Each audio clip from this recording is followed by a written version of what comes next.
د امام بخاري رحمه الله والده یوه وراع او تقواداره ښځه وه. د امام بخاري سترګې دوه وارې ختمې سوي دي.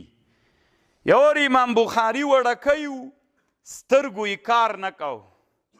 د هغې زمانې اطبا او ډاکټران ټول عاجز سول، علاج یې نسو کولی.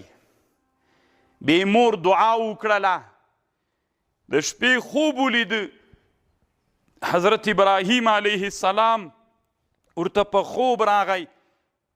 خوب کې ورته وویلې وایي یا هذه قد رد الله على ابنك بصره بکثرة دعائک.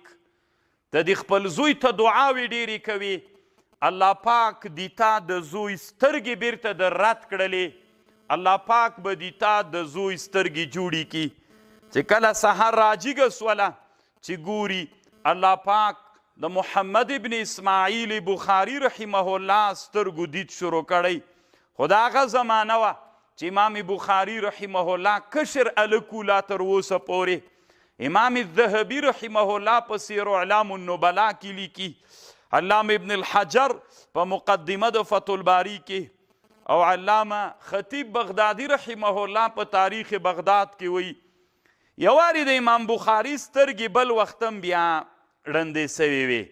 کله چې امام بخاري طالب سو، علوم اسلامیو پسې چې رحلت کو، نو بیا ډېر سفرونه علمي وکړل، نو بیا ګرمۍ وهلی و، سر یې ډېر ګرمۍ وهلی و، سترګو یې دید ختم سوی و. به یو سړي ورته ویلې، په خراسان کې یو سړي ورته ویلې وي سر دې وخريه او په سر باندې دی ګلي ختمي کېږده، الله پاک به دې جوړ کي. ګلي ختمي موږ خپله پښتو کې ورته ګلي خیرو وایو، طالبانو یو قسم ګل ده، په کابل کې ډېر ده دا ګل. نو تاسې که فکر وي دا هغه ګل د افغانان مخکې به په پخواني طب کې د سینې دپاره استعمالېده، د ګلابو سره به یې سینو په هغه کې وجوشو، سینې مرض دپاره ډېر مفید ده. نو دا دې وی په سر کېږده، الله پاک به دې جوړ کي. نو امام بخاري رحمه الله ته بیا الله پاک بیرته صحت ورکه. دغه زمانه کې هم د امام بخاري سترګې ختمې سوې وې، چې دا خبر امام تقی الدین السبکي شافعي رحمه الله په خپل کتاب کې لیکلې ده.